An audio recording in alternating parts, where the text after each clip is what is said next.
10 is Dragon Age Inquisition.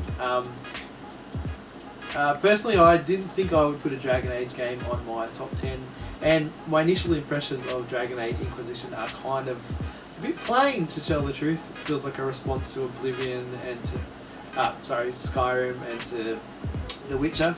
But as you get further into it, it draws you more and more into it. Not everything works 100%, but it's an intriguing world filled with lots of political intrigue and the like. It works well because it's got all the kind of things you love about like a Mass Effect game with all the choices, but it also has a bit more of a brutal combat system to it, which I can appreciate with giant swords and the like. 9 on the list is Hitman Go. Hitman Go is one of many great mobile games that I had trouble deciding upon which one to put in. But Hitman Go takes the idea of what made Hitman, the console series, great by using stealth mechanics and then turning it into a board game. It looks like a board game, it plays like a board game, and ultimately, like Hitman, it's a puzzle game rather than an action game. And it works really, really well, super challenging, and has been supported by free content updates throughout the year. So number 9 is Hitman Go.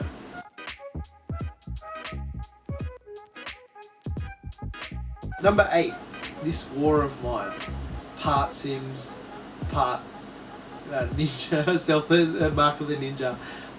It's a complex game of survivors in a war-torn setting, and it works really well.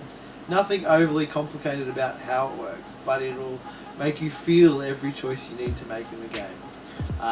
It's super atmospheric. It just oozes that sense of depression and heartache and that comes with being a survivor of war, but still manages to have wonderful gameplay that actually enhances the ambience rather than hinders it.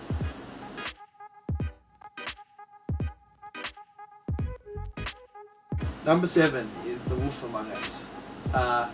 From the get-go, this struck me as a strong telltale adventure, much in the same way that Walking Dead impressed many of us a while back. This felt like a strong narrative, and it's set in an interesting world of fables. Taking aside the personal politics of the guy who created it, The Wolf Among Us is a strong story about Big B, and it just throws you right into that world. It's intriguing, it's brutal, it feels like a detective novel rather than just another point-and-click adventure. It doesn't always live up to its highs. The 4th episode is tragically short and tragically bad, but it manages to recover from that stumble to have a good finale. Worth the recommendation, and definitely looking forward to season 2.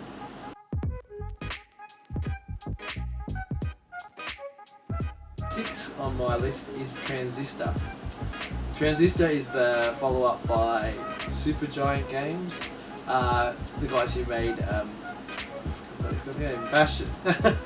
That's good. So it's different from Bastion in that it's not as accessible. The story isn't as involving necessarily, but it's an interesting world that kind of unravels, much in the same way as maybe my previous game, The Wolf Among Us. It has that noir feel to it. It seems like a detective novel, but it's set in the future.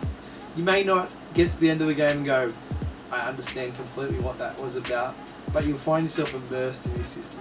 It also uses a cool turn-based combat system, which just has one of the best sorts of upgrades that you can. Each weapon and each way you attack is different and requires a new strategy.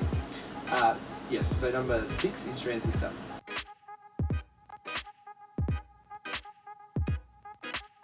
Number 5 is Sunset Overdrive.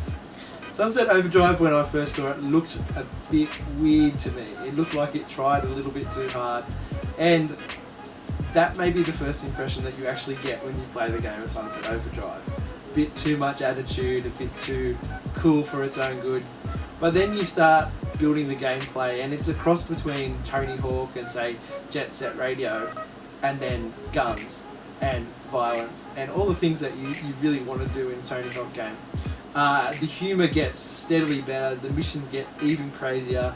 I found myself just wondering where they were going to turn, for their next kind of twist and reveal. And while not everything works, Breaking Bad references aren't brilliant, and some of the wave-based stuff is a little bit obnoxious. By the time you get to the end, you are just right there in the world of Sunset City. Well worth it.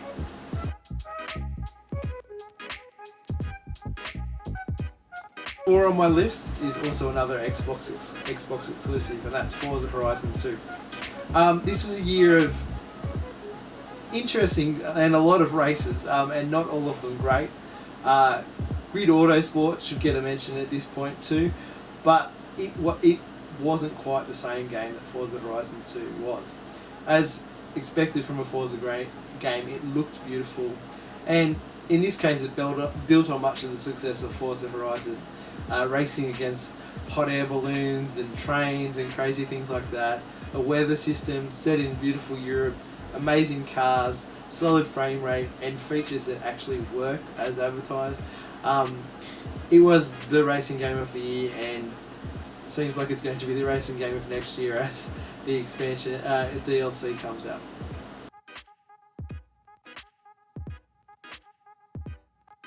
On my list is The Vanishing of Ethan Carter.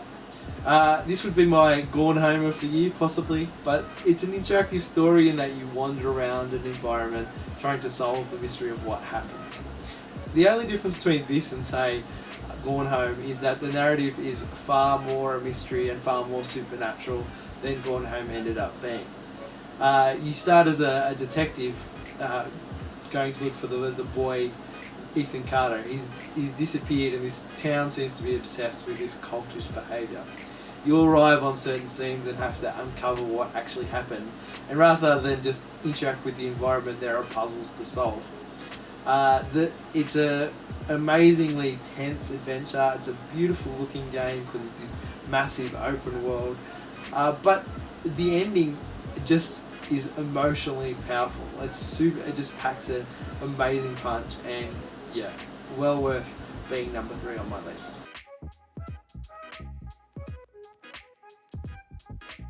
Number 2 is Bayonetta 2. Bayonetta was one of the craziest games that possibly existed on last gen consoles. It was part Devil May Cry, part plain insanity, and Bayonetta 2 is more of that, better looking, not necessarily worlds apart different, but it's a great game, and it's a great game that didn't deserve to exist. For those of you who accuse Nintendo of not taking risks, this is the game that proves them wrong. Bayonetta 2 is crazy, it is insane, it is for a niche market, but if you love third-person action and are willing to laugh at the zaniness and the huge monsters that you'll face in it, Bayonetta 2 is a highly recommended game, and that's why it makes my number 2.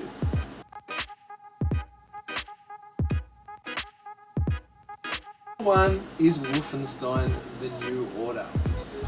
I would not have thought that in 2014 my game of the year would be Wolfenstein. I didn't think that Wolfenstein would even be a relevant game in 2014, but it is the strongest single player game I've played in a very, very long time. It nails first person shooting so very well, and it's not just simply about more bad guys, more bad guys, more bad guys. What it does is create clever setups, clever story beats, and just immerses you in. What's even more surprising is a game where the Nazis have taken over is actually a moving and clever story. I never would have expected it to be, but I know hardly anyone has bought this game, but I highly recommend Wolfenstein: The New World Order, and it's my number 1 game of the